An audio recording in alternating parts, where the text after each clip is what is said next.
Ça nous arrive tous les jours ou presque sans doute d'utiliser un film alimentaire. Pour couvrir le reste d'un gratin, emballer un sandwich ou réchauffer un plat au micro-ondes, chaque année en France, on utilise 1,2 milliard de mètres de film alimentaire, d'après la Fondation Good Planet. Bon, voilà qui fait beaucoup de plastique, avec évidemment les ravages que l'on connaît pour l'environnement. Mais ajoutons à cela que ce n'est pas anodin pour la santé. Avez-vous déjà jeté un œil à ce qui est indiqué sur votre rouleau de film alimentaire? Non? Moi non plus jusqu'aujourd'hui.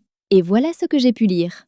Ce film convient à tous les aliments excepté les graisses et les huiles animales, les produits conservés en milieu gras, les fruits à croque, les sauces comme la mayonnaise ou crème pour salade, etc., etc. Donc ça élimine quand même pas mal d'aliments. Pas de fromage, pas de saumon, pas de pâte à tarte, rien qui contienne du gras. Parce que le plastique utilisé est susceptible de libérer des substances chimiques, explique microbiologiste Christophe Mercier, notamment de la famille des phtalates, qui peuvent perturber le bon fonctionnement de nos hormones. Or, ces phtalates ont l'ador de gras, donc les aliments qui en contiennent sont les plus contaminés. Alors ça ne veut pas dire que vous ne pouvez pas utiliser de film plastique pour les conserver. Il faut juste éviter le contact direct avec les aliments. Bien que certains films soient faits pour la cuisson, là aussi, on évite tout contact direct avec l'aliment. C'est possible, certains emballages le précisent d'ailleurs. On filme donc le récipient et on s'en tient au micro-ondes.